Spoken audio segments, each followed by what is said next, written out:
Tapi jangan lupa guys, meskipun kalian ikut banyak lomba, yang paling utama adalah nilai rapot kalian.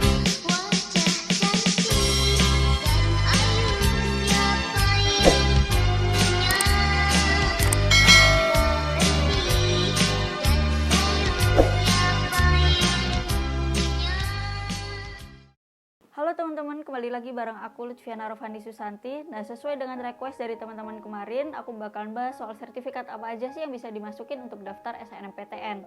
Nah, sebenarnya isian prestasi ini nggak wajib diisi loh teman-teman. Jadi kalau misalnya sertifikat dari teman-teman nggak sesuai dengan persyaratan dari LTMPT, nggak apa-apa, nggak usah diupload.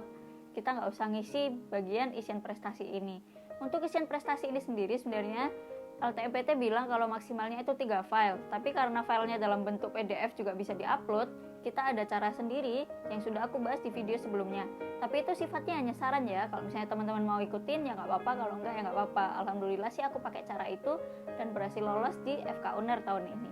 Nah, ini ada bagian dari buku panduan LTMPT yang jelasin kalau misalnya nanti ada 3 kolom, di setiap kolom kita bisa pilih sertifikat yang kita punya itu kriterianya apa, apakah bagian kesenian, olahraga, atau dan lain-lain. Lalu ada juga tingkat prestasi kita, apakah tingkat sekolah, atau provinsi, atau nasional, ataupun internasional. Nah, untuk sertifikatnya sendiri yang sudah sesuai dengan kriteria dan juga tingkatan yang telah disediakan pilihannya oleh LTMPT, perlu teman-teman ketahui juga kalau tiap sertifikat itu poinnya berbeda tergantung lombanya apa, lalu tingkatannya apa, dan kita juara berapa di sana.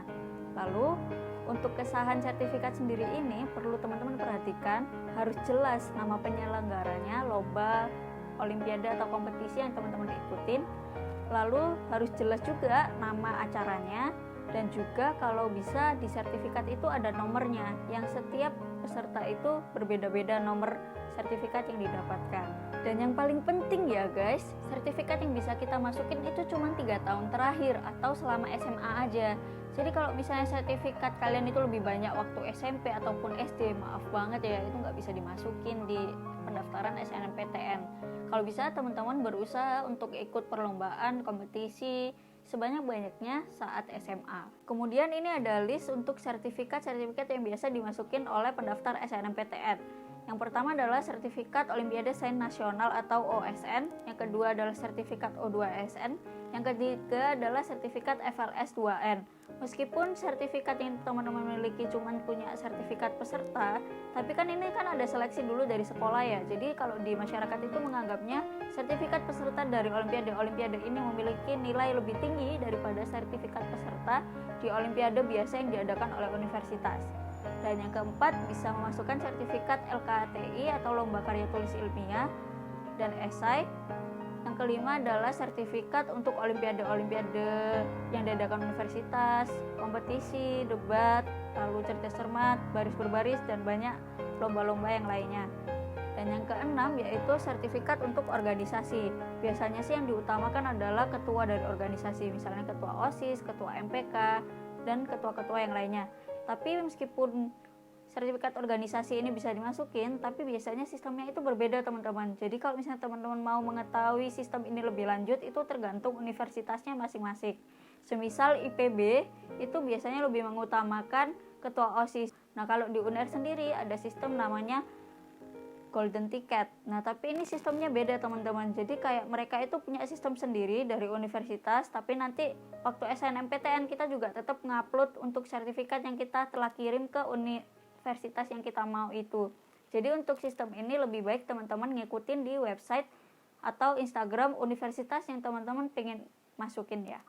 Karena biar gak FOMO atau ada kesalahan informasi. Dan ini jadwalnya biasanya cepet banget teman-teman. Jadi teman-teman pokoknya ikutin aja universitas yang teman-teman pengen. Biasanya mereka langsung update kok. Kayak misalnya di UNER itu ada websitenya sendiri, dia update banget soal Golden Ticket itu sendiri. Nah lalu yang ketujuh yaitu sertifikat bentar. Oh iya, yang ketujuh yaitu sertifikat keahlian atau pelatihan. Nah ini biasanya teman-teman yang SMK itu kan punya istilahnya standar kalian sendiri melalui pelatihan kemudian ada tesnya kayak gitu. Aku sih kurang tahu jelas soal ini karena aku juga punya temen SMK yang bisa aku tanyain atau validasi data soal ini. Jadi teman-teman bisa tanya ke teman-teman atau alumni dari SMK teman-teman ya. Additional lagi ya guys, jadi kalau misalnya teman-teman nggak pernah menang di lomba apapun, nggak apa-apa, masukin aja sertifikat peserta, yang penting diisi. Meskipun kita bisa aja sih nggak ngisi itu, cuman kan sesuai prioritas kemarin sertifikat itu dinilai di akhir. Jadi kalau misalnya ada orang dengan nilai yang sama dengan teman-teman, itu sertifikat ini bakalan dilihat, istilahnya kayak gitu teman-teman. Kalau misalnya pun teman-teman cuma punya sertifikat peserta, sertifikat finalis atau sertifikat semifinalis, itu nggak apa-apa, dimasukin aja meskipun poinnya itu tergantung pencapaian teman-teman juga sih. Kalau bisa teman-teman ikutin olimpiade atau lomba-lomba yang diadakan oleh universitas dan jurusan yang teman-teman pengen. Misalnya di FK UNER sendiri itu ada Matchpin FK UNER. Nah kalau misalnya universitas dan jurusan yang teman-teman pengen nggak ngadain lomba, teman-teman bisa ikutin lomba dari universitas lain yang selinear dengan jurusan yang teman-teman pengen. Misalnya kalau kedokteran ya ikutin lomba biologi, kimia, atau yang sifatnya medical kayak gitu. Pokoknya diisi ya. Nah, tapi jangan lupa guys, meskipun kalian ikut banyak lomba, yang paling utama adalah nilai rapot kalian.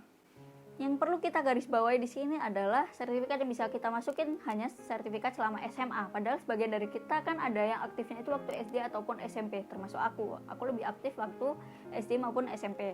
Nah, itu merupakan titik balik bagi aku waktu gak bisa masuk ke SMA favorit karena kurang bisa ngatur waktu SMP. Akhirnya di SMA aku berpikir, kalau misalnya aku mau masuk ke kedokteran lewat SNMPTN, aku harus kuat di akademis. Karena teman-teman ingat kan kalau misalnya faktor utama dari SNMPTN itu faktor nilai rapot.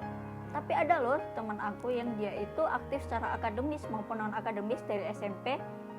Karena dia di SMP itu jadi ketua OSIS di SMP favorit, lalu dia di SMA juga jadi ketua OSIS di SMA favorit, tapi sekarang pun dia masih bisa masuk ke kedokteran Universitas Brawijaya.